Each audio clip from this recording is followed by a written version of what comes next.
தாங்கிடும் நங்கூரமே புயல் வீசும் கடலில் தடுமாறும் படகை தாங்கிடும் நங்கூரமே தினம் தாங்கிடும் நங்கூரமே தினம் தாங்கிடும் நங்கூரமே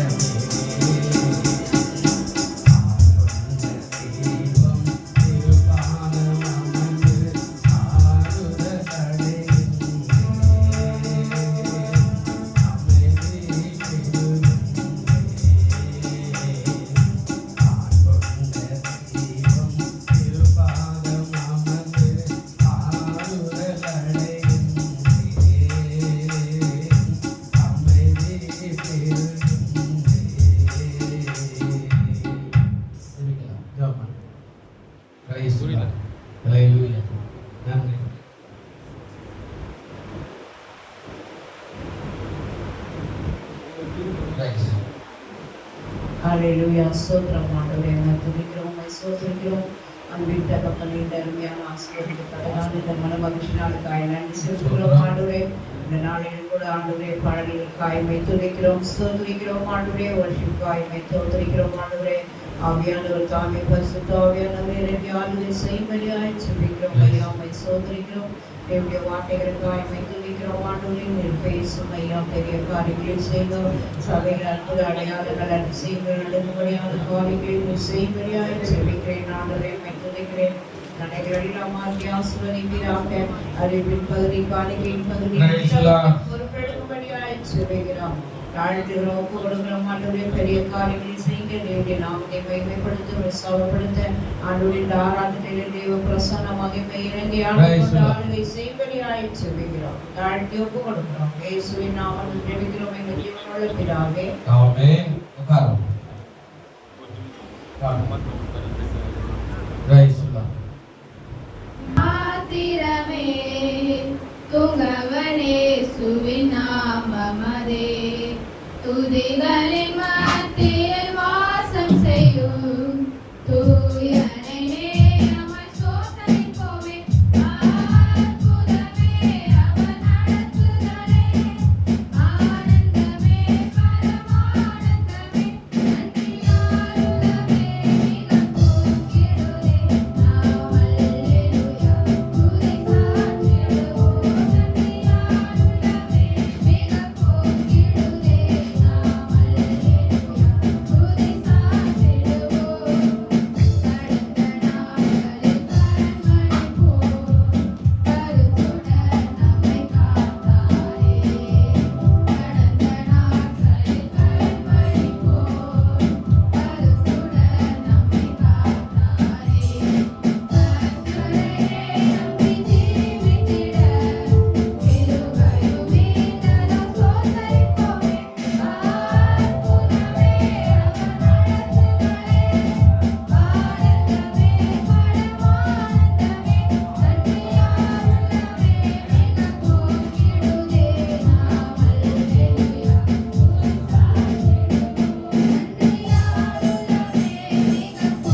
இயேசுவுக்கு சொந்தமாக்குவோம்.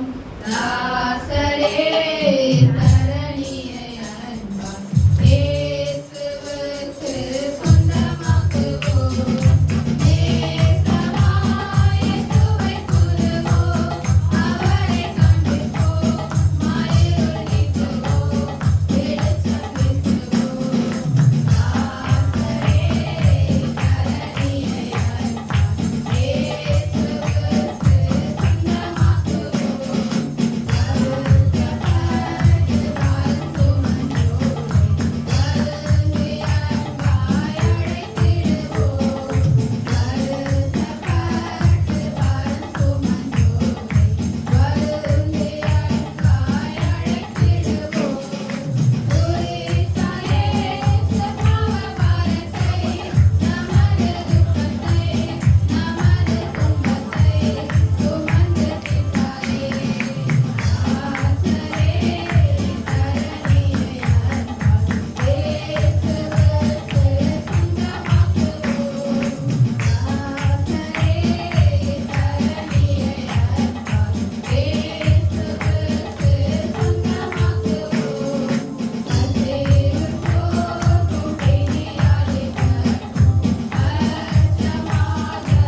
எபேசியர் 3:20 வசனம் என்ன சொல்லுது பாருங்க. எபேசியர் 3:20 நாம் வேண்டிக் கொள்வதற்கும் நினைப்பதற்கும் மிகவும் அதிகமாய் நமக்குள்ளே கிரியை செய்ய வல்லமையின்படியே நமக்கு செய்ய வல்லவராகி அவருக்கு நன்றி. ஹல்லேலூயா. இதுதான் நாம தொடர்ந்து தியானித்துக் கொண்டிருக்கிறோம். மூணாவது செய்தியாக இருக்கிறது. கர்த்தருடைய நாமத்துக்கு ஸ்தோத்திரம். முதல்ல சில காரியங்கள் எல்லாம் ஒருவராக 1ஆம் தேதி சொன்னோம், ஒரு வாரம் சொன்னோம். தீர்க்கதரிசனுடைய மனைவி தன் புருஷன் இறந்து போன பிற்பாடு அவர் வச்ச கடனுக்காக ஊழியக்காரருடைய கரத்தில் வந்து கேட்டபோது ஊழியக்காரன் அற்புதங்களை செய்யும்படியான ஆலோசனை சொல்லி ஊழியக்காரன் மூலமாய் அந்த மகளுடைய தேவைகளெல்லாம் ஆண்டவர் சந்தித்தார் என்று உங்களுக்கு சொன்னோம். கர்த்தருடைய நாமத்துக்கு ஸ்தோத்திரம். தேவன் எப்போதும் நம்முடைய உள்ளத்தை பார்க்கிறவராய் இருக்கிறார். ஹல்லேலூயா. நம்ம உள்ளத்தை பார்த்து தான் அற்புதங்களையே செய்வார். அவள் சொன்னான், 3 காரியத்தை சொன்னான், உண்மையை சொன்னான். என்கிட்ட ஒரு கூட என்ன இருக்குது ஐயா, வேற எதுவுமே இல்லை அப்படின்னு சொன்னான். ஆமா, திரும்பவும் உண்மை வந்து சொன்னான். அவன் சொன்னா, நீ போய் வித்துட்டு நீ போய் அதெல்லாம் வார்த்து வாங்கி எல்லாத்தையும் செய்ய அப்படின்னு ஒண்ணு அதை செஞ்சுட்டு என்ன செய்யுதுன்னு திருப்பி மறுபடியும் வந்து ஊழியக்காரர்கிட்ட உண்மை சொன்னா, ஐயா நீ சொன்ன மாதிரி பாத்திரமெல்லாம் வாங்கிட்டேன், எண்ணெயெல்லாம் வார்த்துட்டேன், இது எவ்வளோ இருக்கும்னு கேட்டிருக்கோம். எல்லாம் வார்த்தையெல்லாம் சொல்லிக்கிட்டேன், காரியமா இருக்குது இல்லை, எவ்வளோ இருக்கும், நிறையா இருக்கிறது, அளவுக்கு மிஞ்சி பாத்திரம் வாங்கியிருக்கிறோம், ஒரு கோடை இடம் தான், அது அப்படியே பெருக்கெடுத்து நிறையா இருக்குது. இப்போ அவர் சொல்ற, நீ போய் அதை விற்று உன் கடன் அடைச்சு உன் ஜீவனத்துக்கு அதை என்ன செய் பயன்படும். திரும்ப உண்மை வந்து சொன்னாங்க. யோசிச்சு பாருங்க, நாம சில நேரத்தில் ஜெபிப்போம், கடை இருக்குது அப்படின்வோம், உண்மை பேசுவோம், கடன் எப்படி அடையுது எப்படி காசு வருதுன்னு மறுபடியும் ஊழியக்காரர்கிட்ட வந்து சொல்ல மாட்டோம். ஏன்னா சொன்னா அவர் காசு கேட்பாரு, தேசம் வாங்கணும்வாரு அப்படின்னு சொல்லி நம்ம ஒருவேளை நம்ம பயப்படுவோம். ஆனா உண்மையை அவள் அறிவித்ததுனால அந்த ஆசீர்வாதத்தை அவள் பெற்றான். ஊழியக்காரர் சொன்னான், சிம்பிளான பெருசா சொல், உங்கள்கிட்ட என்ன இருக்குது அப்படின்னு கேட்கிறார். இதை கேட்ட கேள்விக்கு சரியா பதில் சொன்னோம். நாம் என்ன வச்சிருக்கிறோம்? விசுவாசம் இருக்கலாம், நம்பிக்கை இருக்கலாம், அன்பு இருக்கலாம், ஐக்கியம் இருக்கலாம், பரிசுத்தம் இருக்கலாம், கிருபை இருக்கலாம். இது எல்லாவற்றையும் நாம் பயன்படுத்தும் போது அதுவே பெருகை செய்ய வல்லவராய் இருக்கிறார். ஹல்லேலூயா. நாம் உண்மையை பேசுவதாக போது உண்மை பரிபூர்ணமான ஆசீர்வாதத்தை கொண்டு வரும், உண்மை பரிபூர்ணமான நன்மையை கொண்டு வரும். எல்லாத்துல உண்மை பேசலைன்னா அது ஆசீர்வாதம் வர்றதுக்கு கஷ்டமாயிடும். ஆண்டவர் நீ என்ன பேசல அதிகாரத்த மாதிரி வரும். ஆமா, அவனுக்கு ஏற்ற ஆசீர்வாதம், அவனுக்கு என்னன்னா இவ்வளவுதாங்க என்கிட்ட இருக்குது அப்படின்னு அவனுக்கு ஏற்ற ஆசீர்வாதம். அப்போஸ்தலர் 5ஆம் அதிகாரத்துல, அப்போஸ்தலர் நடபடிகள் 5ஆம் அதிகாரத்துல, அதாவது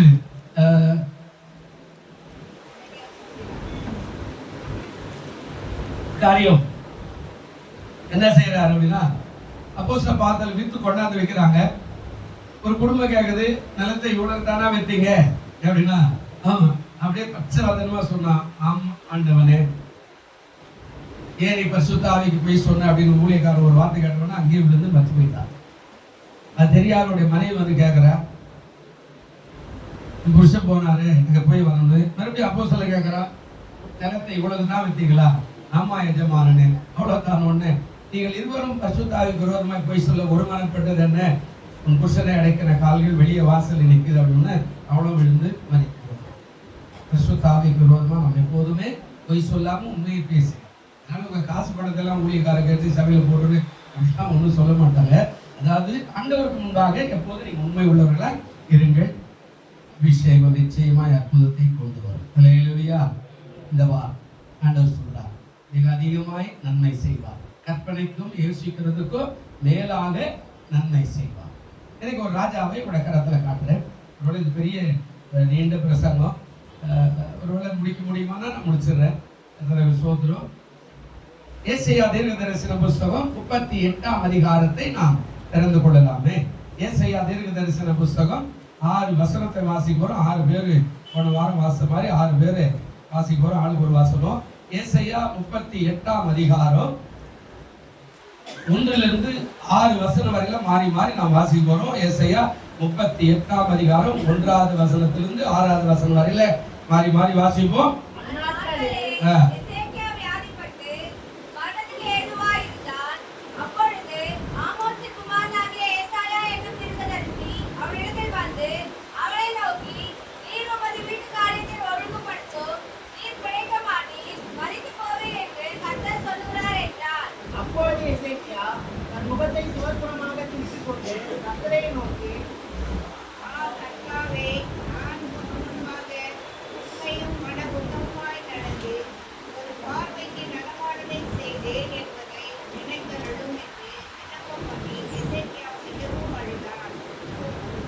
அதுக்கால அப்பொழுது ஏசாயாவுக்கு உண்டான கர்த்தருடைய வார்த்தையாவது, இப்போ எசேக்கியாவை நோக்கி, தகப்பனாகிய தாவீது தேவனாயிருக்கிற கர்த்தர் சொல்லுகிறது என்னவென்றால், விண்ணப்பத்தை கேட்டேன், கண்ணீரை கண்டேன். இதோ நாட்களோடு 15 வருஷம் கூறுவேன். நான் உன்னையும் இந்த நகரத்தையும் ஆசிரியா ராஜாவின் கைக்கு தப்புவித்து இந்த நகரத்துக்கு ஆதரவாய் இருப்பேன். அல்லேலூயா. ஆண்டவருடைய நாமத்துக்கு மகிமை உண்டாகட்டும். எசேக்கியா என்ற ஒரு ராஜா, அவனுக்கு மறுபெயர் இப்படியாய் சொல்லப்படுகிறது, யெகோவா என் பலன் என்று மறுபெயர் அவனுக்கு சொல்லப்படுகிறது. இந்த ராஜா பெரிய பெரிய காரியத்தெல்லாம் செய்திருக்கிறார். கொஞ்சம் நஞ்சம் இல்லை, நிறைய காரியங்கள். என்னுடைய இந்த புத்தகத்தை நீங்க அப்படியே நீங்க 2 ராஜாக்கள் ஆண்டு போனீங்கன்னா 20ஆம் அதிகாரத்துல இதை குறித்து பேசுவோம். அதாவது அவன் டேம் கட்டியிருக்கிறான், அதாவது பாடலை ஒழுங்குபடுத்திருக்கிறான், ஆராதனை சரிப்படுத்திருக்கிறான், துதிக்க வைத்திருக்கிறான், ஊழியத்தை செய்ய வச்சிருக்கிறான், மக்களை ஒழுங்குபடுத்திருக்கிறான், ஒரு இடத்துல சேர்த்து கர்த்தரை துதிக்கும்படியான காரியத்தை செய்திருக்கிறான்.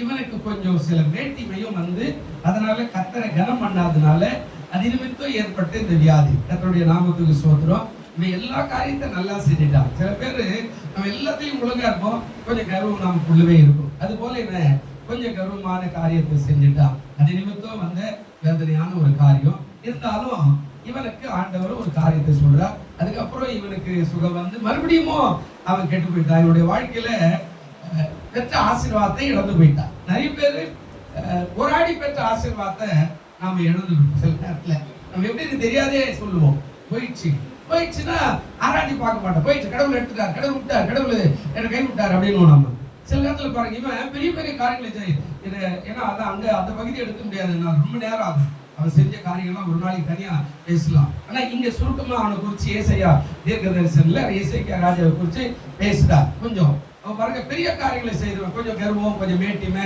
கொஞ்சம் என்னோட யாரு ஆமா நான் யார் தெரியுமா, என் கோத்துடைய குலம், என் ஜாதி அப்படின்ற மாதிரி இவன் கொஞ்சம் இது பண்ணிட்டா. கொஞ்சம் சொல்லுவாங்கல்ல ஆர்வ கோளாறுல இவன் என்ன பண்ணிட்டான், ஆசீர்வாதத்தை மற்றவங்களுக்கெல்லாம் திறந்து காட்டிட்டான். எல்லாம் எதிராளி ராஜாவுக்கெல்லாம் போய் நம்முடைய பொக்கிஸ் எல்லாம் திறந்து காட்டி அதே நிமித்தம் எல்லாத்தையும் இழந்து போயிட்டான். அதாவது உலகத்துல சொல்லக்கூடிய ரகசியமும் இருக்குது, சொல்லக்கூடாத ரகசியமும் இருக்கிறார். பேசினாரு, எல்லாத்தையுமே சொல்லிட்டு போயிட்டார். என்ன சொல்லிட்டாரு, அதாவது உள்ளதை உள்ளபடி இல்லதை இல்லபடி சொல்ற, அதுக்கு மிஞ்சது எப்படி இருக்கும், தீமையா இருக்கும். இன்னொரு இடத்துல இப்படியே சொல்லிட்டாரு, உலகத்துல எந்த ரகசியமோ மறைபொருளே இல்லை, எல்லாமே ஒரு நாள் வெளியே வந்துடும். 50 வருஷம் கழிச்சு கூட வெளியே வந்துடும். இன்னைக்கு நிறைய பேர் இந்திய தேசத்துல பறிச்சு போன, அதாவது நிறைய ஆட்களை குறிச்சு இப்போ திடீர்னு வருவாங்க, வாட்ஸ்அப்ல போடுவாங்க. இவர் இப்படி இருந்தாரு, இப்படி செஞ்சாரு, இவர் ஏமாத்தினாரு, இவர் போய் சொன்னாரு, வெள்ளைக்காரங்கிட்ட இவர் போய் கைக்கூலி வாங்கினாரு அப்படின்னு இப்பெல்லாம் நிறைய தியாகிகளை குறிச்சாலும் சில இடத்துல போடுவாங்க. பாருங்க, மறைப்பொருள் என்பதே கிடையாது, ஒரு நாள் அந்த ரகசியம் வெளியே வந்துடும். ஆனா இங்க இந்த ராஜாவை குறிச்சு ஒரு 5 ஆசீர்வாதத்தை நான் சொல்றேன். அந்த ராஜா 3 காரியத்தை செய்தான். சுருக்கமா நம்ம அப்படியே போவோம். கர்த்தருடைய நாமத்துக்கு ஸ்தோத்திரம். அதாவது எசேக்கியா ராஜா அதாவது மரண வியாதியில் இருந்து தப்புவித்தார். மரண வியாதி என்ன மரண வியாதி அவரு சொல்லிட்டார். முதல் வசனம் என்ன சொல்லுதுங்க, அந்நாட்களில் எசேக்கியா என்ன பண்ணிருக்கிறாரு, வியாதிப்பட்டு மரணத்துக்கு ஏதுவா இருந்தார்.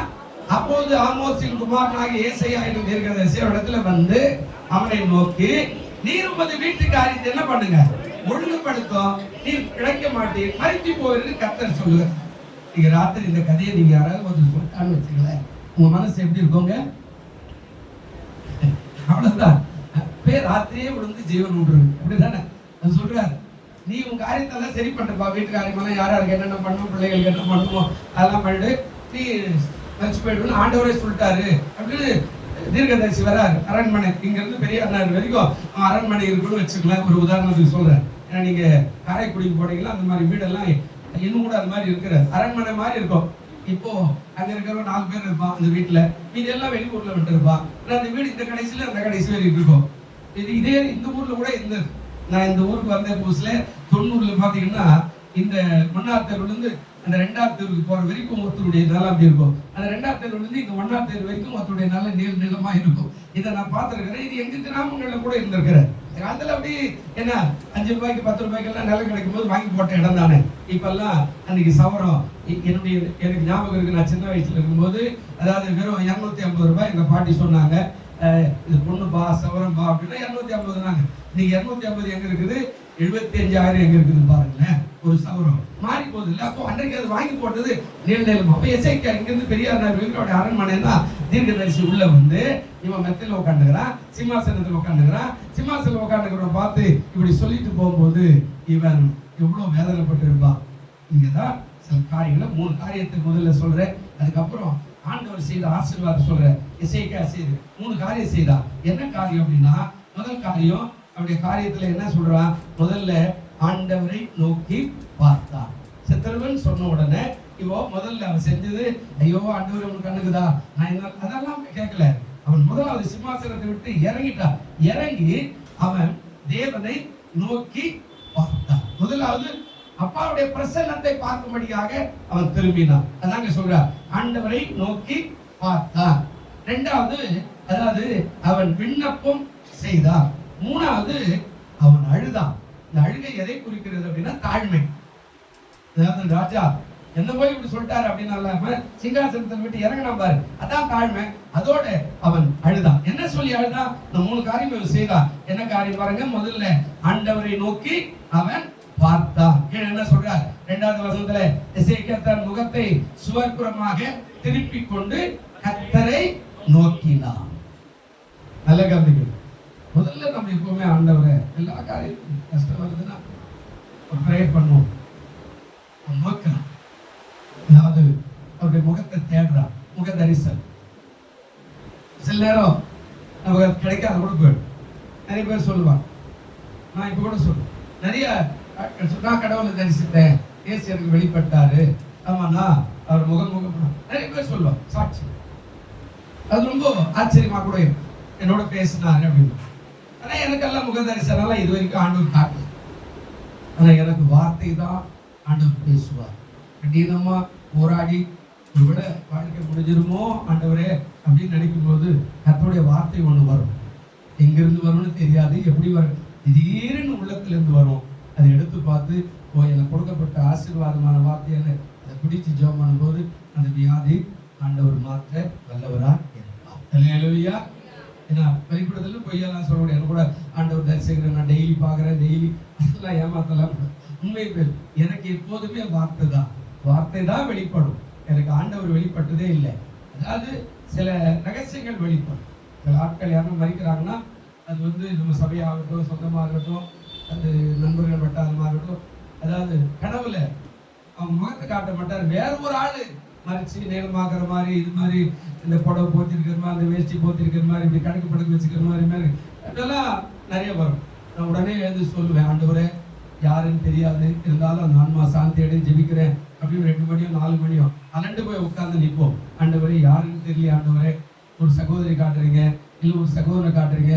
அதாவது ஒரு காலம், ஒரு 2 வாரம் 3 வாரம் அல்லது ஒரு மாசம் கழிச்சு அந்த சம்பவம் கரெக்டா தெரியும், இன்னார் இறந்துட்டாரு அப்படின்னா அங்க போய் நிற்கும் போது அந்த தரிசனம், அந்த சொப்பனத்துல வந்த மாதிரியே அவர் அங்க நின்று இருப்பார். அதே படுக்க வச்சிருப்பாங்க சில காரியங்கள். அது மாதிரி மற்றபடி நேரடியா முக தரிசனம் எல்லாம் எனக்கு நான் வாக்குத்தத்தம் தான் வரேன். எப்பவுமே பிராமிஸ் வேர்டு தான் வரும். கர்த்தருக்கு ஸ்தோத்திரம். உங்க குடும்பத்துல நீங்க எப்படி இருக்கிறீங்கன்றத கூட உங்க குடும்பத்துக்காக ஜெபம் பண்ணும்போது கூட தரிசனம் வராது, வாக்குத்தத்தம் வரும். வாக்குத்தத்தத்தை வச்சே உங்க குடும்பத்துல நீங்க என்ன பிரச்சனை இருக்கிறீங்க, எப்படி ஆவிக்குரிய வாழ்க்கையில் இருக்கிறீங்கன்னா இங்க இருந்தே கூட சொல்லிடுவாங்க. ஏன்னா ஆண்டவர் உங்களுக்காக ஜெபிக்கும் போது ஒரு வாக்குத்தத்தம் வருதுன்னா அது என்ன வாக்குத்தத்தம், சீர்கெட்ட மனுஷனே மனம் திரும்பி வருதுன்னா ஒருவேளை அவங்க குடும்பத்துக்காக ஜெபிக்கணும், அவங்க சரியா இல்லை, அது வந்துடும். அப்ப நான் அதையும் வச்சு சொல்லுவோம், இவங்க குடும்பம் இப்படிதான். ஒருவேளை கூப்பிட்டு இது மாதிரிப்பா அப்படின்னா அவங்க ஏதாவது சொல்றது கேட்டுக்குவோம், அவ்வளவுதான், வேற ஒண்ணும் இல்லை. எனக்கு உண்மையை சொல்ல முடியாது. சில காரியங்கள் எல்லாம் சொல்றதுக்கான வாய்ப்பெல்லாம் இருக்கா. ஏன்னா ஆண்டவர் அதெல்லாம் சொல்ல உத்தரவு செய்ய மாட்டார். ஒருவேளை அவங்க குடும்பத்தை காட்டுறார். அப்ப இங்க எசேக்கியா ராஜா அதாவது சாக போகிற காரியத்தை எசேயா தீர்க்கதரிசி போய் சொல்றாரு. அவன் தேவனை நோக்கி அவன் என்ன செய்தான், பார்த்தான். சங்கீதம் 50:15 என்ன சொல்லுது பாருங்க. சங்கீதம் 50:15 என்ன சொல்றாரு பாருங்க. ஆபத்து காலத்துல ஆமா, இந்த கூப்பிடு அப்படின்றத என்னை நோக்கி பாரு, நான் உன்னை விடுவிப்பேன், நீ என்னை மகிழ்விப்ப. ஆபத்து வரும்போது முதல் ஃபர்ஸ்ட் பிரிபரேஷன் ஆண்டவர் பாரு அப்படின்றார். அவரை நோக்கி பாரு. மனுஷன் இல்ல, டாக்டர் கிட்ட அவசரமான போலாம். அதாவது சில காரியங்கள்ல தெளிவா இருக்கிற காரியம் எல்லாம் நம்ம விசுவாசிகளும் கத்து வச்சுருக்கணும். அது 2 காரியங்கள், 2 வைத்தியம் உலகத்துல இருக்கு. அதாவது இப்ப நிறைய வைத்தியம் இருக்குது.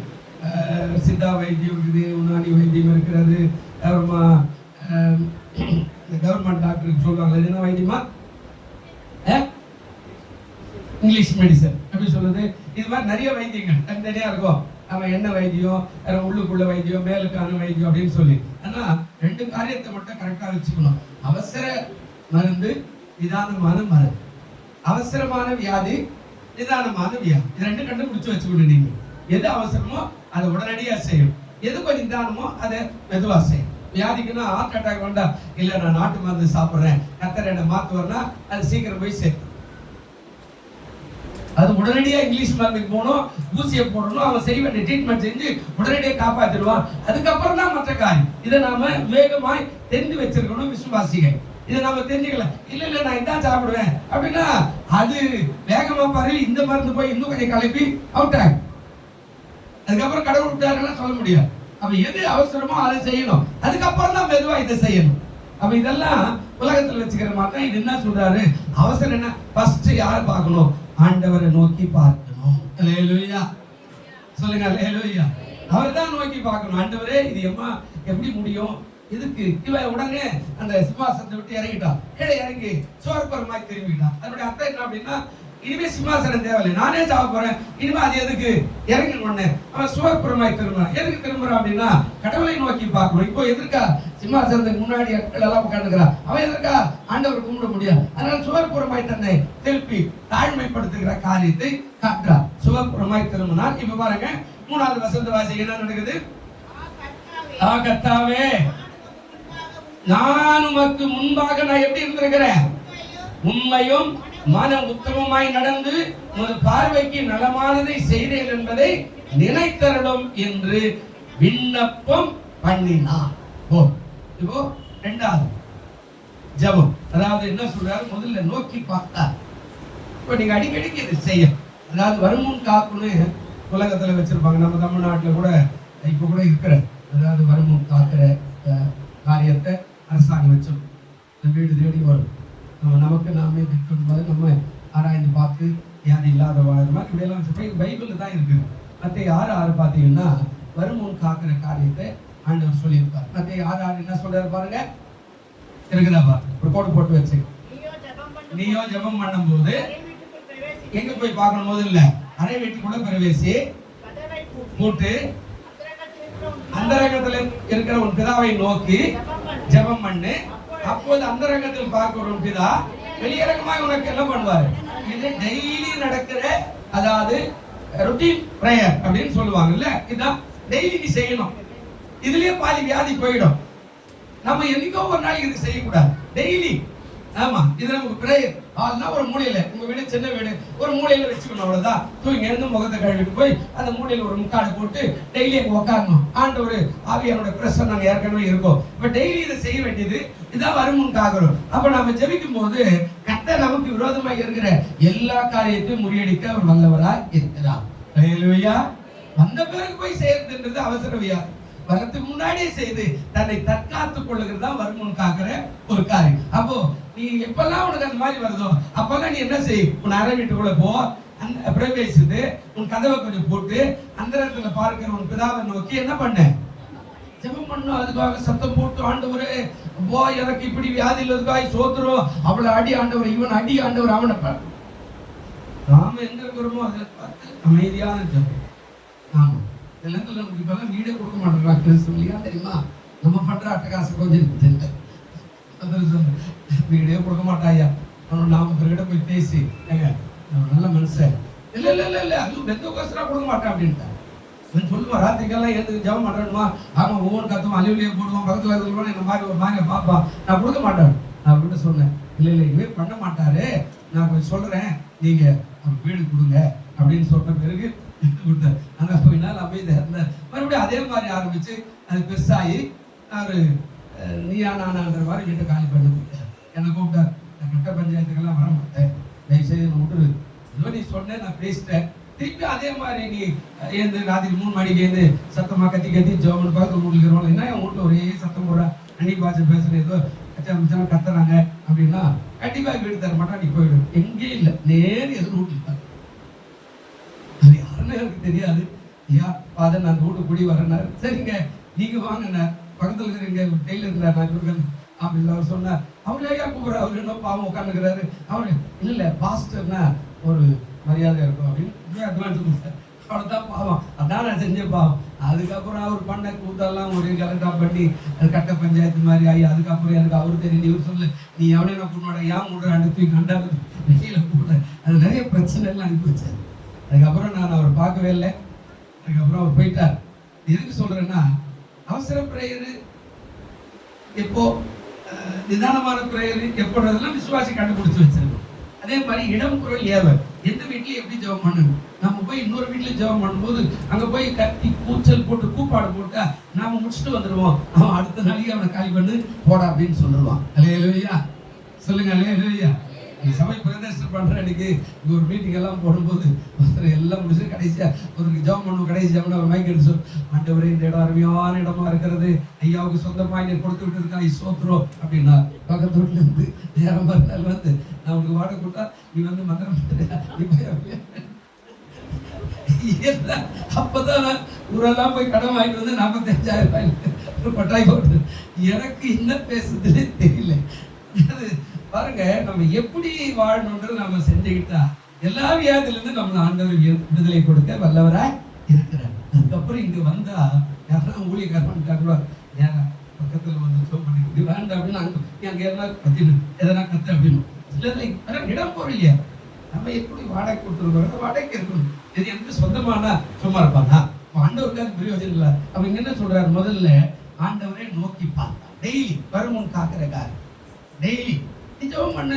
ஆண்டவர் உங்களுக்கு விரோதமா வர்றதெல்லாம் அவர் முதுகில் ஏத்துக்குவாரு. அதான் ஆண்டவர் 53ஆம் அதிகாரம் ஏசாயாவுல சொல்லிக்கிறார். நீங்க வீட்டுல 12 வசனம் இருக்குது, அந்த 12 வசனத்தை வாசிங்கன்னா மொத்தம் நமக்கு அந்த அவர் தோல் மேல சுமந்துக்கிறார். டெய்லி பிசாசு மேல அம்பு ஏறிட்டே இருப்பான். அவர் உனக்கு நின்று பாதுகாப்பா நிற்கும் போது எல்லா அம்மும் அவர் முதுகுல பாயும். உன்னை பாதுகாப்பாய் வைத்துக் கொள்ள அவர் வல்லவரா இருக்கிறார். அல்லேலூயா சொல்லுங்க, அல்லேலூயா. இதுதான் வருமுன்காக நம்ம டெய்லி பண்ணாது. என்னைக்கோ ஒரு நாளைக்கு ஆண்டவரே கண்ணுக்குதா, ஆண்டவரே மூக்கு இருக்குதா, ஆமா இவன் என்ன விட்டுட்டு ஆண்டவரே அப்படி அதெல்லாம் கேட்டா ஒண்ணுமே செய்ய மாட்டார், அமைதியா தான் இருப்பார். இது வருமுன்காகிற காரணம் டெய்லி போய் ஜெபம் பண்ண. அதாங்க சொல்றார். அதாவது ஆண்டவரை நோக்கி பார்த்தா, ரெண்டாவது விண்ணப்பம் செய்தா. சங்கீதம் 6:6 இருக்கிறத பாருங்க. சங்கீதம் 6 தங்கச்சி பைபிள் இருக்குதா பேர் பார்க்காத என்னங்க 6:6 இருக்குதா. நீ என்ன சொல்றாரு, என் பெருமூச்சினால நான் இழைத்து போனேன், ராம் முழுவதும் என் கண்ணீரால் என் படுக்கை மிகவும் ஈரமாக்கி என் கட்டில நான் என்ன செய்யறேன். அப்போ டெய்லி ஜெபம்.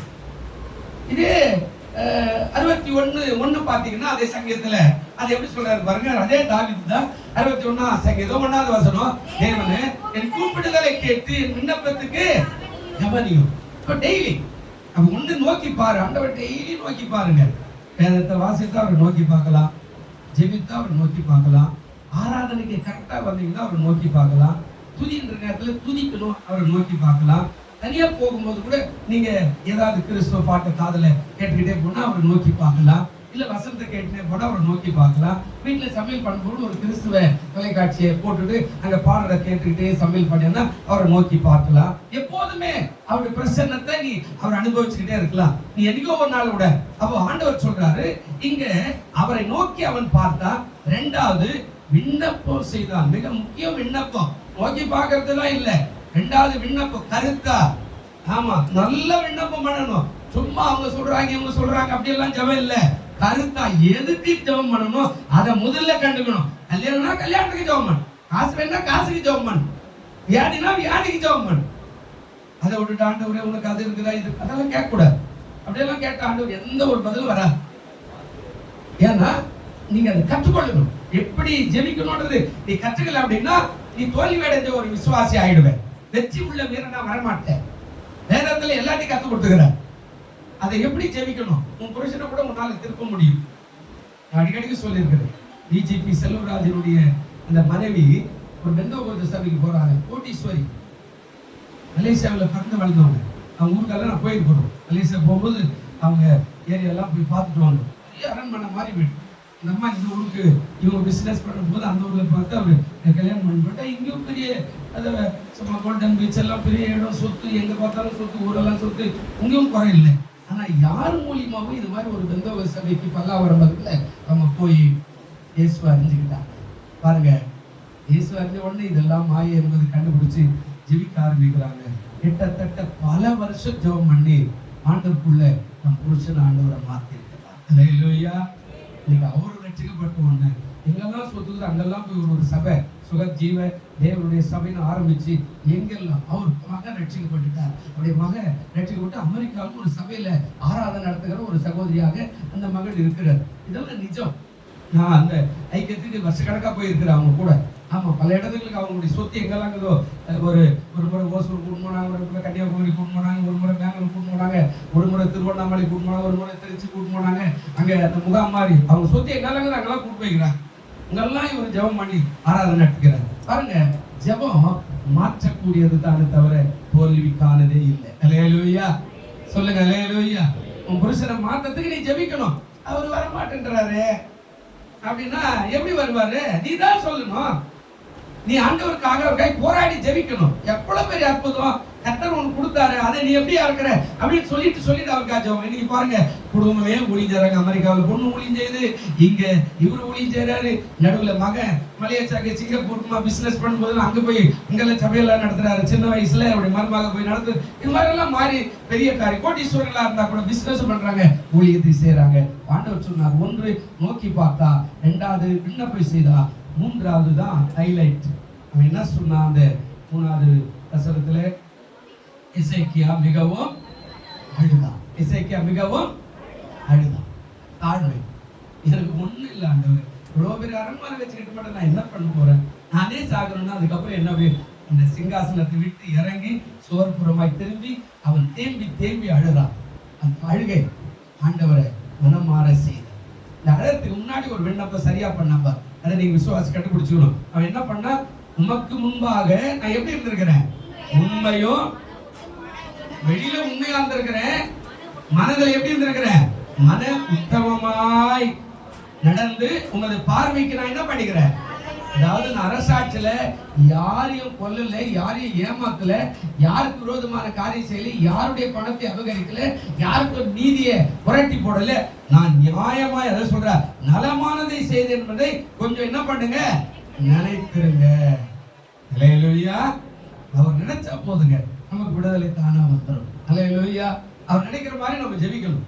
நம்ம எப்ப பார்த்தாலும் அவங்கள்ட்ட சண்டை போட்டு கூட, ஆண்டவரே நீர் என்ன இருக்கிறியா, நீ கூட்டிட்டியா, அவங்கள பாரு, இவங்க இதெல்லாம் நம்ம கேட்க, அவங்கள விட நம்மளை தான் ஆண்டவர் நேசிக்கிறார். அல்லேலூயா.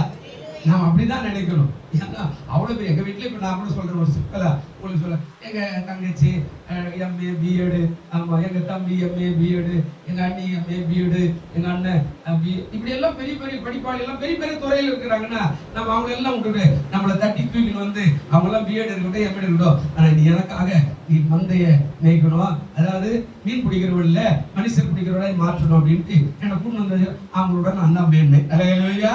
நான் சொல்லிக்கணும், அவ்வளவுதான். அவங்களோட நான் மேன்மைங்க. அவங்க வேலை செய்யறாங்க, சம்பாதிக்கிறாங்க, படித்த படிப்புக்கு சம்பளம். நான் அதெல்லாம் செய்யல, நான் எங்க அப்பாக்காக நான் வேலை செய்யறேன். எவ்வளவு பெரிய நல்ல காரியங்கள்லாம் செய்யறோம். இங்க கல்யாணம் பண்ணி வைக்கிறவங்க, பிள்ளை பிரதேசம் பண்றோம், இங்க மரணத்துக்கு ஏதுவானவங்களுக்கு போய் ஜெபம் பண்றோம், சுகம் கொடுக்குறாரு, அப்படியே மரிசலா இருந்தா கூட தூக்கி அடக்கம் பண்றோம், பரலோக ராஜ்யத்துக்கு அனுப்பி வைக்கிறோம். இந்த பாக்கி எல்லாம் ஒண்ணுத்துக்கு உதவாத கொடுத்துக்கிறாருனாக்கா இந்த ஒண்ணுத்துக்கு உதவாத மேல எவ்வளவு அன்பா இருக்கிறார். அல்லேலூயா. நம்ம உங்களை நீங்க அப்படிதான் நினைக்கணும், அவரை போராண்டவரே எப்படிங்கிறார், இவரை போராண்டவரே எப்படிங்கிறார், என்னைய அதெல்லாம் நீங்க கேட்காதீங்க. ஆண்டவர் சொல்ல, அவன் அழுதா, அந்த அழுகைக்கு பலன் இருக்கிறது. சங்கீதம் 56:8 வசனம் என்ன பாருங்க. சங்கீதம் 56:8 வசனம் நம்ம வாசிங்க. யாருனாவது என்னுடைய அலைச்சல்களை தேவரீர் எண்ணி இருக்கிறீர், என் கண்ணீரை உடைய துருத்தில் வையும், அவைகள் உடைய கணக்கில் அல்லவோ. கண்ணீர் வந்து டெய்லி அழுது உண்மையா ஜெபம் பண்ணா ஒரு நாளும் வீணா போகாது, பலனை கொண்டு வரத்தான் செய்யும். கண்டிப்பா என்ன செய்யுங்க, பலனை கண்டிப்பா கொண்டு வரும். ஆனா நம்ம என்னைக்கோ ஒரு நாள் ஜெபம் பண்ணா எப்படி பலன் வரும்? விதைச்சு விட்டுட்டு டெய்லி பார்க்கல, தண்ணி ஊதல ஒண்ணு இல்ல, அது வரலையே, இது என்ன விதை, அவன் ஏமாத்தி கொடுத்துட்டான், இது என்ன பூமி, அவன் ஏமாத்தி கொடுத்துட்டான், இது என்ன தண்ணி, அவன் ஏமாத்தி கொடுத்துட்டான், இது என்ன, அப்படியெல்லாம் நம்ம சொல்லிட்டா எதுவுமே வராது. அந்த விதைய விதைச்சிட்டு டெய்லி தண்ணி பாய்ச்சி அதை பராமரிக்கிற மாதிரி தான் ஜெபம். உண்மையா விசுவாசமா ஜெபி. டெய்லி பாருங்க, நான் இப்ப உங்களுக்கு சொல்லி கொடுக்குறேன். ஒரு 40 நாள் உன் குடும்பத்துல அதிகாலையில 5 மணி கலர் வச்சு ஒரு அரை மணி நேரம், ரொம்ப நேரம் கூட நீ பண்ண வேண்டிய அவசியமே இல்லை. 5 to 5 உன் குடும்பத்துக்காக, பிள்ளைகளுக்காக, புருஷனுக்காக, வேலைக்காக, வியாபாரத்துக்காக நீ ஜெபம் பண்ணி பாருங்க. இந்த ஜெபம் உன் குடும்பத்திலேயே ஆசீர்வாதமாய் மாற்றிவிடும். அல்லேலூயா. ஒரு மண்டலம்னு சொல்லுவான் சித்தா வைத்தியத்துல, ஒரு மண்டலம்.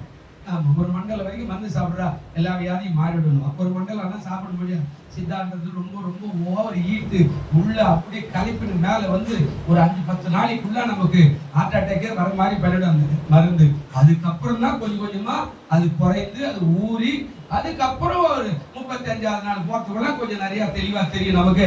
ஆஹா, மருந்து ஊறிக்குது, இப்ப அந்த விளைவில் இல்லை, அந்த நோய் இல்லை, அந்த வலி இல்லை, இதெல்லாம் கொஞ்சம் கொஞ்சமா காட்டும். ஒரே நாள்ல மாறிடும், அதெல்லாம் மாறாது. அதை பொறுத்த வரைக்கும் ஊறணும். 40 நாள் ஊறினா தான் 40 வருஷத்துக்கு ஆரோக்கியமா நம்ம எலும்போ சதையா இருக்கும். ஆனா இங்கிலீஷ் மருந்து அப்படி இல்லை. ஓட்ட உடனே அடுத்த செகண்ட்ல அது வேகமா பரவி எங்கெல்லாம் வேலை விழுந்ததோ அதெல்லாம் என்ன பண்ணணும், ஸ்டாப் பண்ணிடும். அது அவ்வளவு வேகமா இருக்கும். அது அந்த நேரத்துக்கு மாறும், ஆனா மறுபடியும் வரும். இதுதான் நம்ம கற்றுப்பிடிக்கும். நம்ம ஜெபம் டெய்லி கண்ணீரோடு குடும்பமா எழுந்து நீங்க ஜெபம் பண்ணா எல்லா வியாதியும் அது மாற்ற நல்லவரா வரத்தான் செய்யும். வியாதி வராது எப்படி இருக்கும்? மனுஷனா தானே இருக்கிறோம். நம்மளும் கடவுள் கிடையாது. இல்லை நம்ம இன்னும் கல்லு மாதிரியா இருக்கிறோம் இல்லையே. சதமும் அதாவது ரத்தமும் நிறைந்த ஒரு உருவமா தானே இருக்கிறோம். இதுல மாற்றங்கள் வரும்போது வியாதி வரத்தான் செய்யும். தாறுமாறான வியாதி வரும். நீங்க கேனாட்டதை செஞ்சா தாறுமாறான வியாதி வரும். நாம சொல்லுவான், பாருங்க இது ஸ்மோக்கிங் பண்ணாத, பண்ணா கேன்சர் வரும். அதை பார்த்துக்கிட்டே இவர் விட்டுன்னு இருப்பார், உருன்னு அடிச்சுன்னு இருப்பார். அவன் ஒரு நாளைக்கு வாயில் பெருசா கட்டி வச்சுன்னா ஸ்டான்லி ஹாஸ்பிட்டலுக்கு போன ஒரு இடத்துல வண்டி நிற்கிறாமா, நான் போய் தெரியாத கேன்சர் வார்டு பக்கத்தில் வண்டி நிறுத்திட்டு திரும்பி பார்த்தா எல்லா வாயிலும் இவ்வளோ பேர் கட்டி மூஞ்சி மூக்கெல்லாம் எனக்கே ஒரு மாதிரி ஆகிட்டு, அடப்பா நம்ம ஏதாவது வண்டி ஓட்டக்கூடிய இடம் சரியில்லை, வண்டி தள்ளு உள்ளே போயிட்டுனா. சில நேரம் தெரிஞ்சே அதை செய்யும் போது வியாதி வரத்தான் செய்ய, மாற்றம் வராது, ஒன்றும் பண்ண முடியாது. அது வேண்டாம் தான் அது சொல்றானா, அது திருப்பி அதையே செஞ்சிடணும்னா வியாதி வரத்தான் செய்யும். ஆனா வியாதி வராமல் இருக்கிறதுக்கு நீங்கள் தேவனை நோக்கி செய்யும். எத்தனை ஆசீர்வதிப்பா. இப்ப 15 நிமிஷம் இருக்குது. 3 காரியம் சொன்னேன். அவன் 3 காரியம் தான் செய்தான்.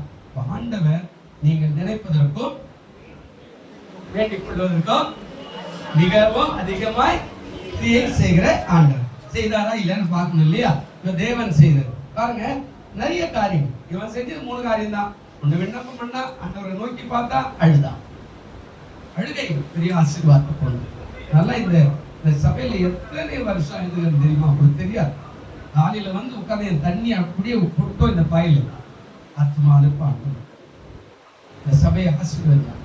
இதை பெயர் எடுக்கிறதுக்கு எத்தனை பேர் கங்கணம் காட்டினாங்க. ஊழியக்கார பேர் சொல்ல இங்க வந்து ஒரு 2-3 மாசத்துலேயே இது ஓனர் கிட்ட இருந்து ஒரு 50,000 ரூபாய் கொடுத்து, ஐயா அந்த இடம் எனக்கு கொடுங்க, நீங்க எவ்வளவு கேட்டாலும் கொடுங்க, ஏங்க நாங்க விட்டுட்டுங்க. அவரு என்னங்க அந்த வாடகை கூட கொடுக்க மாட்டாரு அப்படின்னு. நான் அழகிறேன், ஆண்டவரே நானே கஷ்டப்பட்டு பிச்சை எடுத்து கொஞ்சம் கொடுத்து வச்சுக்கிறேன், இதுக்கு ஊழியக்காரன் கொடுத்தானா? பாருங்க, உங்களுக்கு நான் சொல்லிதாரு, கர்த்தர் எப்போதுமே நம்முடைய அழுகையை பார்க்கிற ஒரு ஆண்டவர். அல்லேலூயா. அது சில நேரத்துல 100% மேல போயிட்டா நம்ம அழுகை கூட அது கண்டிப்பா வேலை செய்யாது. ஏன்னா அழுகைக்கு நம்ம கிருபை கிடைச்சிடும். நம்ம அழுதா ஏன்னா எச்சரிக்கை உடனடியாக அந்த காரியத்தை செய்யறோம். இப்போ அந்த காரியம் தான். இப்போ முற்றத்துக்கு போறதுக்கு முன்னாடினா இங்கிருந்து பெரியார் வாசலுக்கு அங்க இருந்து வாசலுக்கு இங்க இருக்கிறான் உள்ள. இவன் முற்றத்துக்கு போறதுக்கு முன்னாடி தான் வார்த்தை வந்ததாக அங்க சொல்லப்படுது. என்ன சொல்றாங்க? அதாவது மரித்து போயிரு என்று சொன்னார். இப்ப 5வது வசனம் சொல்றாரு. இந்த காரியம் என்ன சொல்றாரு அப்படின்னா, நீ போய் எசேக்கியாவை நோக்கி சொல்லுகிறதாவது, உன்னுடைய விண்ணப்பத்தை கேட்டுட்டேன், உன் கண்ணீரை கண்டுட்டேன், இதே நாட்களோட கூட 15 வருஷம் கூட்டிட்டேன், நான் உன்னையும் இந்த நகரத்துக்கும் அசரியராஜன் கைக்கு தப்பு விட்டு இந்த நகரத்துக்கு நான் எப்படியா இருப்பேன்? அந்த காரியம் சொல்லிட்டார். இது முட்டோனா அரண்மனை வாசலுக்கு போறதுக்குள்ள திரும்பி வார்த்தை வருது. சொல்லுங்க ஆண்டவரே, திரும்பி போ. இல்ல இப்பதானே சொல்லிட்டு வந்த, நீ செத்து போயிடுவேன்னு. இல்ல திரும்பி போ. ஏன் அப்படின்னா மேல இந்த 3வது வசனம் சொல்றாரு, அவன் அழுக, அவன் விண்ணப்பம், அவருடைய உண்மையை சொல்லி அவன் சொன்னான்ல, அதை நான் கண்டுட்டேன், அதனால நீ திரும்பி போய் அவனை பார்த்து இப்படி சொல்லு, நான் என்ன செய்ய போறேன்னு சொல்லிட்டு வானார். 5 காரியம் சொன்னார். என்ன காரியம்? முதலாவது, அவனை குணமாக்குவேன். அல்லேலூயா. என்ன சொன்னாருங்க? ஒரு வசனம் வாசிங்க. ஏசாயா 57 18வது வசனம் இருக்குதா பாருங்களேன். ஏசாயா 57 18வது வசனம். அவர்கள் வழிகளை நான் பார்த்து அவர்களை குணமாக்குவேன். அவர்களை நான் என்ன செய்வேங்க? வழிகளை நான் பார்த்து அவர்களுடைய வழிகளை நான் பார்த்து அவர்களை என்ன பண்ணுவேன்? குணமாக்குவேன். அவர்களை நடத்தி திரும்ப அவர்களுக்கு அவர்களிலே துக்கப்படுவர்களுக்கு ஆறுதல். நம்ம வழியை பார்க்கிறார். வியாதி வந்துட்டது, உண்மைதான். வெள்ளவேல வந்துட்டது. மனநிர்மலனா அதே நிலைமையில் இருக்கிறானா? கடன் ஆயிட்டா மனம் திரும்புறானா? அதே நிலையில் இருக்கிறானா? பாவம் செஞ்சுட்டா மனம் திரும்புறானா? அதே நிலையில் இருக்கிறானா? ஆண்டவர் சொல்றார், அவர்கள் வழிகளை நான் என்ன செய்யறேன்? பார்த்து அவர்களை நான் என்ன பண்ண போறேன்? குணமாக்குவேன். இப்போ முதலாவது ஆண்டவர் சொன்ன ஆசீர்வாதத்துல முதல் காரியம், அவனை குணமாக்கினேன். அவ்வளவுதான். பாருங்க, நாம நினைக்கிறதுக்கும் வேண்டதுக்கும் அதிகமான காரியம் கேட்டான். ஆனா 3 காரியம் உத்தமமா கேட்டான். அந்த காரியத்துல முதல்ல அவனை குணமாக்கினார். 2வது, நீ ஆலயம் செல்லுவார். அடுத்த காரியம் என்ன சொன்னாருங்க? சர்ச்சைக்கு போகணும். ஏன்னா பணிந்து கொள்ள பழைய ஏற்பாட்டின் பிரகாரம் நாம இப்ப கூட இந்த டேபிள் என்னத்துக்கு 2 கதை சொன்ன உங்களுக்கு தெரியுதா? அதாவது பழைய ஏற்பாட்டின் பிரகாரம் புதிய ஏற்பாட்டின் பிரகாரம் நம்ம பழைய ஏற்பாடு புதிய ஏற்பாட்டுக்கு வந்து வரல. படைத்தல் காணிகை. கர்த்தர் எனக்கு இந்த சுகத்தை கொடுத்தார். இன்றைக்கு ஆலயத்துல நான் என்னால முடிஞ்சது எதையாவது ஒரு தானியத்தை பறிச்சுட்டு போறேன், என்னால முடிஞ்சது ஏதாவது ஒரு தேங்காய் கொண்டு வந்து பறிச்சுட்டு போறேன், வச்சுட்டு போறேன். இந்த படைத்தல், அந்த படைத்து தான் அந்த காரியத்தை சொல்றார். என்ன நடக்கிறது? ஆலயத்துக்கு போவாய். வாசிங்க சங்கீதம் 5:7 என்ன சொல்றாரு பாருங்களேன். அந்த சுகமானா, அந்த பலவீனம் மாறினா, அந்த ஆரோக்கியம் வந்தா, அந்த ஆசீர்வாதம் வந்தா, அந்த பணம் வந்தா, கடன் மாறினா, இந்த பிள்ளை பிறந்தா, இந்த கல்யாணம் ஆனா, இந்த காரியம் நடமா என்ன நடக்கணுமா? சங்கீதம் 5:7 என்ன சொல்ல? என்னங்க? நானோ மிகுந்த கிருபையினாலே உங்கள் ஆலயத்துக்குள் பிரவேசித்து உங்கள் பரிசுத்த சன்னதிக்கு நேரே பயபக்தியுடன் நான் என்ன செய்வேன்? அதாவது ஃபர்ஸ்ட் என்ன நடக்குது அப்படின்னா, ஆண்டவர் சுகம் கொடுத்த உடனே எல்லாருக்கும் எனக்கு சுகம் கொடுத்தாருன்னு ஒரு பக்கம் இருந்தாலும் நேர சர்ச்சைக்கு போய் எருசலேம் தேவாலயம் கிட்ட கிடையாது. எருசலேமும் 3 நாள் பிரயாணம். நல்லா கவனிங்க. அப்ப அந்த எருசலேம் போல நடுவில் இருக்குதுன்னா சுற்றில எத்தனையோ கிராமங்கள் இருக்குது. அதெல்லாம் 3 நாள் 4 நாள் பிரயாணம். நான் சொல்றான், நான் பயபக்தியுடன் போய் ஆலயத்துல பணிந்து கொள்வேன். கர்த்தாவே, நீ செய்த நன்மைக்காய் ஸ்தோத்திரம். அல்லேலூயா. ஆனா நம்ம இப்ப இந்த பாளையத்தை சுற்றி தான் இருக்கு. பாளையத்துக்கு சர்ச். மோசே பாளையத்தை கூடாரத்தை நினைச்சு கிழக்கு மேற்கு வடக்கு தெற்கு அழகா வரிசையா. அதனால்தான் மேல இருந்து சொல்றாரு, மலை மேல இருந்து பாக்குறார். இந்த கூடாரத்தை பார்த்தா அது அவ்வளவு அழகான கூடாரமா இருக்கிறது. ஒரே லெவலா அழகா அடுக்கி வச்ச மாதிரி கிழக்கு மேற்கு வடக்கு தெற்கு எல்லாம் பார்க்க அவ்வளவு நேர்த்தியா இஸ்ரவேல் கோத்திரம் அழகா கூடாரம் அமைச்சிருக்கும் போது அவர் சொல்றா, இஸ்ரவேலை நான் எப்படி சபிப்பேன். அல்லேலூயா. நம்ம சர்ச்சை சுத்தி தான் மொத்த பேருமே இருக்கிறோம். நம்ம சபைக்கு வரவங்கலாம் ஒண்ணு இல்ல, ஒரு 1/2 கிலோமீட்டர் தூரம் தான் ஒரு 2-3 குடும்பம் இருக்கிறார். நீ அத்தனை பேரும் பக்கத்துல தான் இருக்கும். பாளையத்தை சுற்றிலும் சொல்றாரு, நீ அடிக்கடிக்கு வந்து பாளையத்துல பணிந்து கொள்ளணும். ஏன் தெரியுமா? கர்த்தர் சொல்றார், நானோ உமது மிகுந்த கிருபையினாலே உமது ஆலயத்துக்குள்ள நான் என்ன செய்யறேன்? பிரவேசித்து உமது பரிசுத்த சன்னதிக்கு பயபக்தியோட நான் என்ன பண்ணுவேன்? பணிந்து ஆராதித்து எனக்கு உண்டான காணிக்கை படைச்சு நான் உன்னை ஆசீர்வாதத்தை பெற்றுக்கொள்ள நான் பணிந்து கொள்வேன். அதுதான் அந்த காலத்துல பழைய காரியத்து. அப்பதான் சொல்றார், இப்ப போய் ஆலயத்துக்கு போவேன். அதுக்கு முன்னாடி ஆலயமே கிடையாது. ஒண்ணு அடுத்த வியாதினா ஒண்ணு ஒதுக்கிடுவான். நீங்க நம்ம எல்லாம் புதிய ஏற்பாட்டுல கிருபை வச்சுக்கணும்.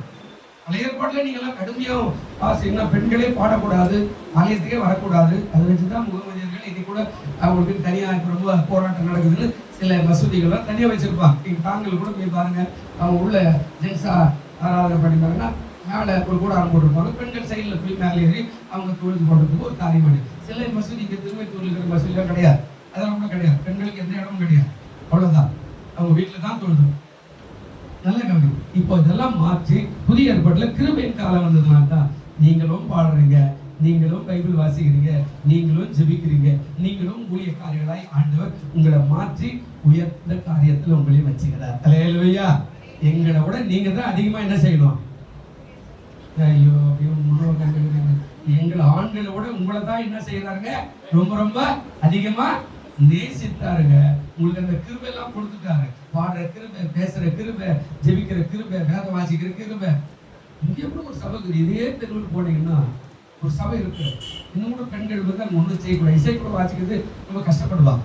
கத்துறது சோத்திரம், அது ஒரு குரூப். நீ நல்லா கவனிங்க, ஆண்டவர் உங்களை அப்படியாய் மாத்திட்டாரு. இப்ப என்ன சொல்றாரு, நீ ஆலயத்துக்கு போகணும், போய் முதலாவது கடவுளை பணிந்து கொள்றதுக்கு ஃபர்ஸ்ட் நீ செய்வாய் அப்படின்னு சொல்ல. வியாதினா தூர போட்டுருவான். பழைய ஏற்பாட்டுல வியாதி வராது, அந்த கண்ணு போச்சு வராது, கால் போச்சு வராது, அவன் இப்படிப்பட்டவனா வராது. அவனுக்கெல்லாம் ஊழியத்துல இடமே இல்லை, பாளையத்திலே இடம் இல்லை. அப்புறமா என்னது ஊழியத்துக்கு வருது, அவனெல்லாம் படிக்கவே கூடாது, அவனெல்லாம் கிட்டே வரக்கூடாது, அவனால ஒதுக்கப்பட்டவன், அதாவது தள்ளப்பட்டவன், அதாவது இவனெல்லாம் தூக்கி தூர ஏறியப்பட்டவன். இவன் கால் போனவன், கை போனவன், கண்ணு போனவன். அதாவது அதுல நிறைய நான் வேகமா சொல்றதுனால சொல்றேன். அத பைபிள் அச்சாரம் மாதிரி வச்சிருப்பா. அதாவது கண்ணில் பூ விழுந்தவன் அப்படின்லாம் எழுதி வச்சிருவோம் நிறைய. இன்னும் விதை அடிக்கப்பட்டவன், நசுக்கப்பட்டவன், அதாவது கர்ப்பம் விழப்பட்டவன் அப்படியெல்லாம் பைபிள்ல பழைய ஏற்பாட்டில் நிறைய எழுதி வச்சிருப்பாரு ஆண்டவர். இப்படி ஆண்கள் பெண்கள் யாருமே அவனெல்லாம் ஆண்டவருடைய ஆலயத்துக்கே கிட்ட வரக்கூடாது, தூரம் போயிடணும். ஆனா இப்ப அதெல்லாம் மாறி புதிய ஏற்பாட்டுல கிருபையின் காலத்துல வந்திருக்கிறதுனால உங்களுக்கு எனக்கு ஆண்டு கிருபை தந்திருக்கிறார். அல்லேலூயா சொல்லுங்க, அல்லேலூயா. அப்போ ஆண்டவர் முதலாவது குணமாக்கினார். இரண்டாவது அவர் சொல்றார், நீ ஆலயத்துக்கு போவாய், ஃபர்ஸ்ட் என்ன போய் தொழுது கொள். மூணாவது காரியம் சொல்றார், 15 ஆண்டுகள் உனக்கு நான் என்ன செய்வேன், கூட்டுவேன். இந்த வசனம் தானே சொல்றாரு. அதாவது அவர் சொல்றார், அதாவது உன்னை நான் எப்படி சொல்ல, உன் நாட்களோடு கூட 15 வருஷம். இது இயற்கைக்கு வேறான ஒரு காரியம் என்று வேதம் சொல்லுகிறது. இயற்கைக்கு அப்பாற்பட்ட ஒரு காரியம். ஆமா, இது ஆண்டவர் கையில தான் இருக்குது, மனுஷ கையில் கிடையாது. இது மனுஷகிட்ட அவ்வளவுதான். சில பேர் சொல்லுவோம், நாள் குறிச்சிட்டு வருவோம், இவர் நாளைக்கு போயிடுங்க அப்படின்னு சொல்லுவோம். கிராமத்துல சில ஆட்கள், நான் இங்க கூட பாத்துக்கிறேன், எனக்கு கூட நிறைய பேர் ஜெபம் பண்ணுவேன். எங்க அம்மா ரொம்ப கஷ்டமா இருக்குது, ஒரு ஜெபம் பண்ணிட்டு போகல, ஏன் சாவடிக்கு சொல்றியா அப்படின்னு கேட்பேன். ஆமா, என்ன சாவறதுக்காக கூட்டு போறியா, அதெல்லாம் என்னால பண்ண முடியும். இல்லைங்க ஐயா, நம்ம படுற கஷ்டம் ரொம்ப கஷ்டமாக ஜெபம் பண்ணுங்க அப்படின்னு பாருங்க. நாள் குறிப்போம், நாளைக்கு போயிடுங்க, அவ்வளவுதான் நிலைமை. ஆனா அது 15 வருஷம் கூட இருப்போம். செல்ல இவரு நல்லா இருக்கிறாங்க, திடகாத்திரமா இருக்கிறாங்க, பரவாயில்லைங்கன்னா அவர் திடீர்னு 15 நாளைக்கு கூட போயிடுவார். இதெல்லாம் ஆண்டோட கருத்தில் இருக்குது, மற்ற கருத்தில் இல்லை. ஆண்டவர் சொல்றாரு, இப்ப மூணாவது காரியம், உனக்கு நான் 15 ஆண்டுகள் கூட்டுவேன்.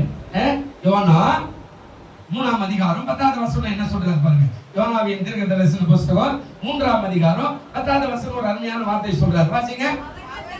அவர்கள் தங்கள் பொல்லாத வழியை விட்டு திரும்பினார்கள் என்று தேவன் அவருடைய கிரியைகளை பார்த்தார். முதலாவது என்ன சொன்னார், அவர்கள் தங்கள் பொல்லாத வழிகளை விட்டு திரும்பினார்கள் என்று தேவன் அவருடைய கிரியை மாற்ற அவசியம்.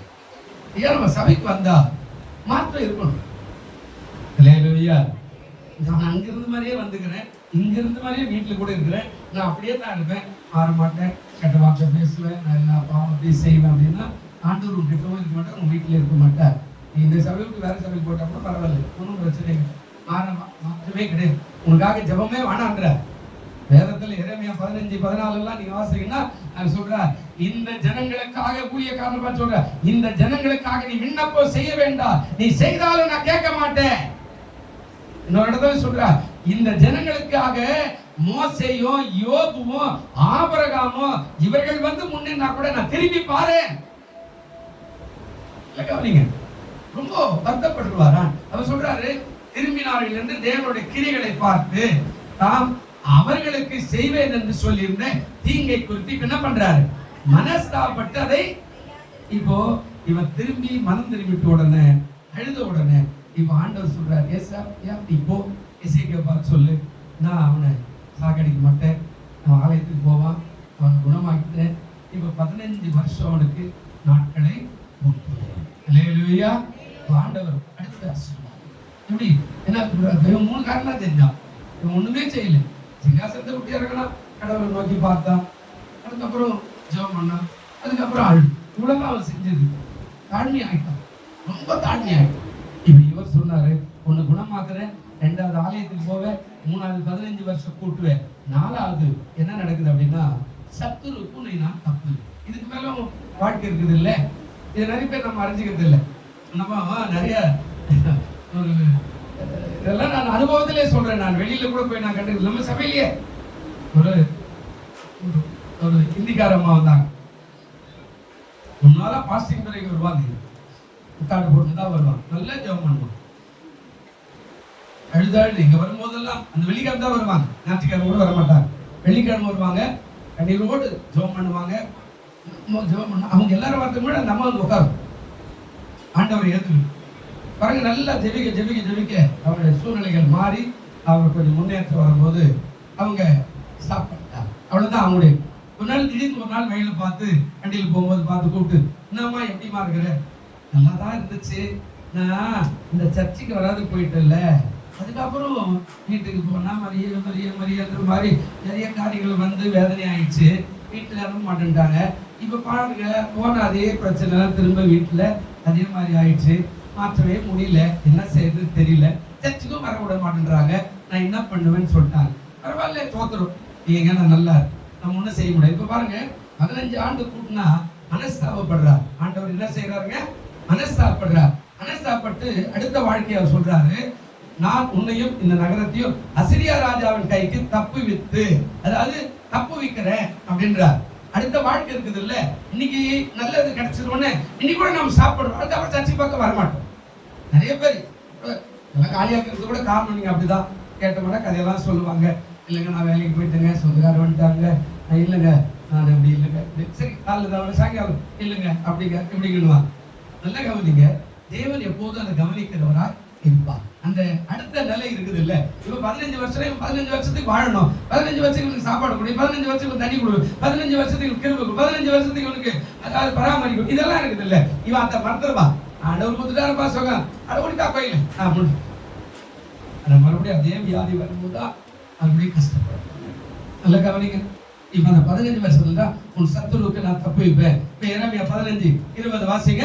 என்ன சொல்றார்? எரேமியாவின் புஸ்தகம் 15:20. சரியா 10 மணி ஆயிடுச்சு, கடைசி குறிப்பு நான் குறிச்சு நிற்கிறேன். எரேமியா 15:20 வசனம். உன்னை இந்த ஜனத்துக்கு எதிரே அரணான வெண்கல அலங்கமாக்குவேன், அவர்கள் உனக்கு விரோதமாக யுத்தம் பண்ணுவார்கள், ஆனாலும் உன்னை மேற்கொள்ள மாட்டார்கள். உன்னை ரட்சிக்கும்படிக்காகவும் உன்னை தப்புவிப்பதற்காகவும் நான் உன்னுடனே கூட இருக்கிறேன் என்று கர்த்தர். இப்ப 21 பாருங்க, இன்னும் கொஞ்சம் இதுவா சொல்வார். 21 என்ன சொல்றாங்க? நான் உன்னை பொல்லாருடைய கைக்கு தப்புவித்து உன்னை பலவந்தரின் கைக்கு நீங்களாக்கி விடுவிப்பேன் என்றார். இப்ப அடுத்த 15 வருஷம் இவன் ஓடணும்ல. நம்ம இன்னைக்கு நடந்து கிடைச்சதுன்னா அன்றோட நம்ம ஆலயத்தை மாத்திரம் ஆண்டவரும் இன்னைக்கு நிறைய பேர் பார்த்தோம். சாத்போக்கெல்லாம் சொல்லுவாங்க, நான் ஒன்னா கேட்டுக்கலாம், உண்மைதான கேட்டுக்கலாம், ஆனா ஏசுனார் கேட்க மாட்டார். ஹல்லேலூயா, சத்தமா சொல்லுங்க ஹல்லேலூயா.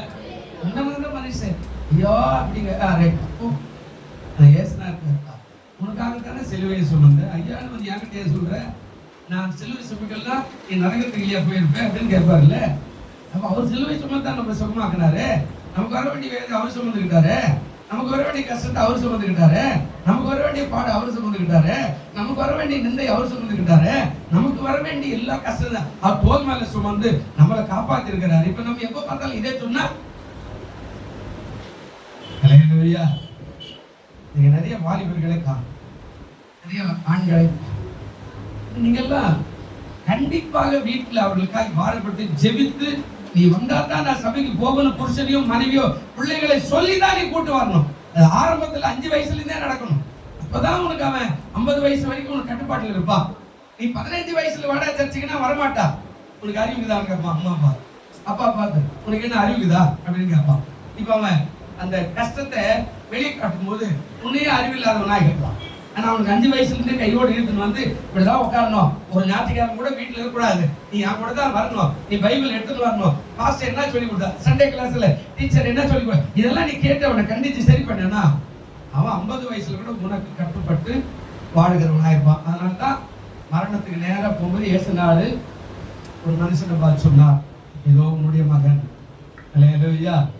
இந்த அம்மா பார்த்து சொன்னேன், பெற்றெடுத்து இல்லை, நான் போயிட்டேன் இல்லை, உனக்கு ஆதரவு வேணும் இல்லை, இதோ உன்னுடைய மகன், இதோ உன்னுடைய தாய். அந்த 7வது வார்த்தைக்கு, அந்த 7 வார்த்தையில ஒரு வார்த்தை வரும். எதுக்கு அப்படின்னா, ஆண்டவர் எப்போதும் நம்ம கைவிடுகிறது இல்லை, ஆதரவு கரம் நீட்டு சத்துருக்கு விலக்கி மீட்டு. என்ன சத்துரு வரும் பின்னாடி, இதோட முடிஞ்சிடாது. ஒரு வியாதி வருது, போன வாரம்லாம் ரொம்ப பயங்கரமான முட்டி வலின்னு உட்காந்துருந்தோம். முட்டி வலி கொஞ்சம் சரியாச்சு, பரவாயில்லையே நல்லா இருக்குதுன்னா நேத்துல இருந்து குதிக்கால் வலிக்குது, நிக்க முடியல. என்ன ஆண்டவரே, ஒண்ணு போனா ஒண்ணு வருது, சோத்துரும். இவ சத்துரு சும்மா இருக்க மாட்டான். அவன் சொல்லுவான், நீ ஆண்டவருடைய பிள்ளையா மாறினா நான் சும்மா விட்டுருனா, நான் என்னதான் பண்ணிக்கிட்டே தான் இருப்பேன். அவன் நம்ம போராடி போராடி நன்மைகளை பெற்றுக்கிட்டு வெற்றி உள்ள வாழ்க்கையை வாழ வேண்டும். அல்லேலூயா. அதாங்க சொல்லுங்க. கடைசியாக இப்போ 5வது ஆசீர்வாதம் எசேக்கியாவுக்கு கொடுக்கிறார். பாருங்க, நாம் நினைப்பதற்கும் வேண்டிக் கொள்வதற்கும் அதிகமாய் கிரியை செய்கிற ஆண்டவர். அவன் 3 காரியம் தான் கேட்டான், ஒரு 5 காரியத்தை ஆசீர்வாதம் கூட. 5வது என்ன சொன்னாருங்க அந்த வசனத்துல, இந்த நகரத்துக்கு நான் இப்படியா இருப்பேன், ஆதரவு. ஒரு மனுஷன் நமக்கு ஆதரவா இருக்கிறாருன்னா நம்மளோட பெரிய ஆள் யாருமே இல்லை. இந்த சென்னைக்கு எவ்வளவு பேர் வராங்க, நீங்க சினிமா நடிகர், அரசியல்வாதிகள், இவங்களெல்லாம் நீங்க அவங்களுடைய சரித்திரத்தை கொஞ்சம் நீங்க வாசித்தீங்கன்னா யாருமே ஆதரவு இருக்க மாட்டான். அவன் நண்பர் சொல்லிட்டு இருப்பான், நீ பாப்பா நான் தேனாம்பேட்டில் ஒரு ரூம்ல இருக்கிறேன், நீ வந்து என் கூட தங்கி ஒன்னா சினிமா வாய்ப்பு தேடு, இல்லை அரசியல் வாய்ப்பை தேடு அப்படின்னு. இவன் போயிருப்பான், அங்கேயே 15 பேர் இருப்பான். அந்த 15 பேர் இவனும் ஒருத்தனை போய் உட்காந்து கஷ்டப்பட்டு வேதனைப்பட்டு வாய்ப்புகளை தேடி இருப்பான். என்னைக்காவது ஒரு காலம் கிளிக் ஆயிடாது. அது 2 வருஷம் ஆயிருக்கும், 3 வருஷம் ஆயிருக்கும், 4 வருஷம் ஆயிருக்கும். இப்படி நிறைய காரியங்கள் இருக்கும். பாருங்க, என்னைக்காவது ஒரு நாளைக்கு மாறிடுவோம். அவனுக்கு ஆதரவு கொடுக்குறான், தங்கறதுக்கு இடம் கொடுக்குறப்பா, நீ போய் வாய்ப்பு தேடிக்க, சாப்பாடு நீ பாத்துக்க, அதெல்லாம் உன் காரியம், இடம் மட்டும் தங்க, 15 பேர்ல இன்னும் ஒரு ஆளு 14வது ஆளா உட்காந்துரு அப்படின்னு சொல்லியிருப்பான். அந்த ஆதரவு. அதுக்கப்புறம் அவங்க தான் ஏன் எம்ஜிஆர் சிவாஜி கூட அப்படிதான், கருணாநிதி கூட அப்படிதான். வசதி இல்லாத திருவாரூர்ல இருந்து வந்து சேலத்துக்கு போய் எழுத்துக்காக அடிபட்டு உதப்பட்டு அங்கிருந்து எழுதி சென்னைக்கு வந்த ஒரு எம்ஜிஆர் இலங்கையில போய் பழைக்கிறதுக்கு கூட ஒரு முன்னோர்கள் போய் அங்கே இலங்கையில இருந்து, அதாவது கேரளால இருந்து இலங்கைக்கு போய் அங்கே பழைக்க முடியாது, தமிழ்நாட்டுக்கு வந்து அன்னைக்கு சாப்பிட வைக்கல நாடகத்தில் போய் ஒரு கவலம் சோத்துக்காக உட்காந்து சாப்பிட்ட ஆள் தானே. யோசிச்சு பாருங்க, சிவாஜி சூரக்கோட்டையிலிருந்து அங்கிருந்து வந்து இப்படி நீங்க படிச்சீங்கன்னா சில சரித்திரங்கள் எல்லாம் நமக்கு கற்றுக் கொடுக்கும். எல்லாரும் புத்தகம் நேரம் மேல வரல.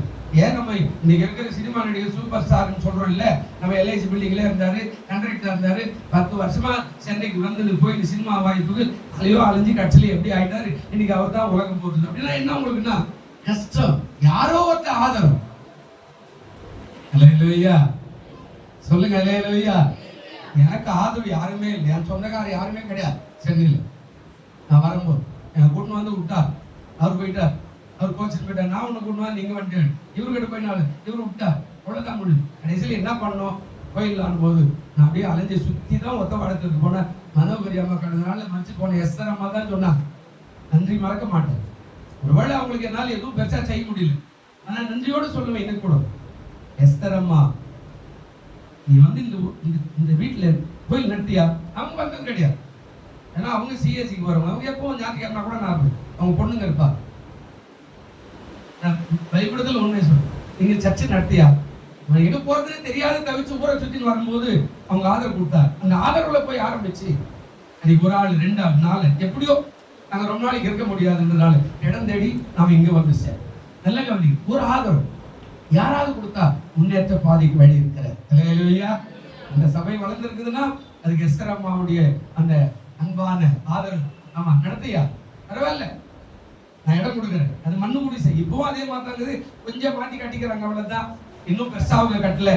அன்னைக்கு எப்படி இருந்தா அதோட கொஞ்சம் ஹைலைட்டா கட்டிக்கிறாங்க. அந்த அம்மா சாவுக்கு போய் பார்க்கும்போது நல்ல கவனிங்க, அவங்க ஆதரவு கொடுத்தாங்க. இன்னைக்கு சபை வளர்ந்துருக்குது. இங்க நிறைய இந்த கிரியைகளுக்கெல்லாம் பங்கு பரலோகத்துல அந்த அம்மா கட்டாயம் உண்டு. அல்லேலூயா. உண்மைநாதனுக்கு இருந்தால் அப்புறம் ஆதரவு கொடுத்து என்ன என்பதை உட்கார வச்சாங்கல்ல, எல்லாம் ஒண்ணா வாழ துண்டை கண்ண துணி கண்ணு ஊருக்கு போய் சேர்ந்துருவேன் நானு, நான் ஊழியுமே வாழான் இருப்பேன்ல, ஆதரவு கொடுத்து நடத்தியா அப்படின்னா 4 பேர் வச்சுக்கிட்டு ஓடி ஓடி ஓடி ஓடி கண்ணீர் ஓடு எப்படி ஆகலும் வளர்ந்துட நம்பிக்கையில ஒரு சின்ன ஆதரவு தான். ஞாயிற்றுக்கிழமை மட்டும் நடத்து.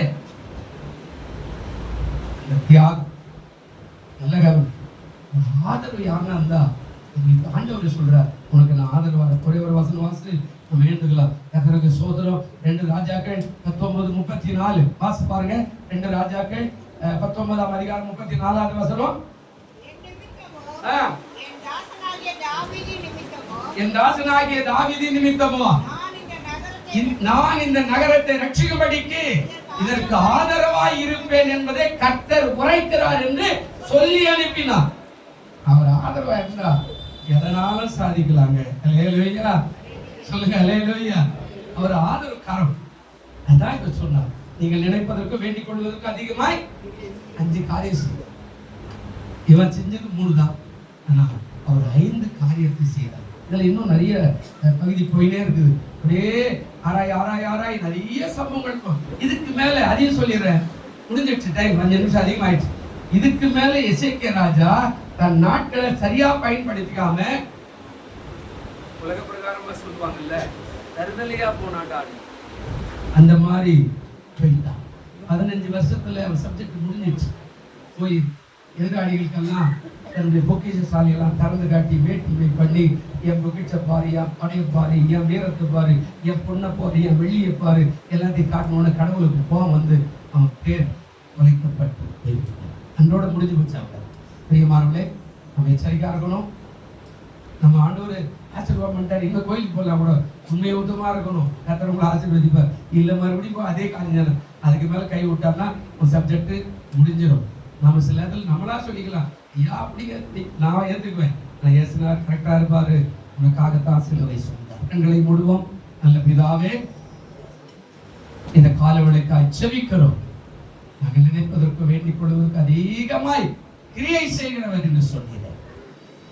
நாங்கள் நினைக்கிறோம், எசேக்கியாவுடைய வியாதியில மரணத்திலிருந்து அவனை தூக்கி விட்டீங்களே, அதுக்காய் சோத்திரம். அவன் செய்தது 3 காரியம், ஆனா நீங்க ஆசீர்வதிச்சது 5 காரியம். அவனுக்கு அப்படியாய் உயர்த்தினீங்க. உன் வாழ்க்கை பெரிதாய் மாறினதுக்காய் சோத்திரம். கேட்டுக்கொண்டிருக்கிற பார்த்து கொண்டிருக்கிற எல்லாரையும் ஆசீர்வதியும். மனம் திரும்பி நன்மைகளை பெற்றுக் கொள்ளட்டும். இயேசுவின் நாமத்திலே வேண்டிக் கொள்கிறோம் நல்ல பிதாவே. ஆமென். ஆமென்.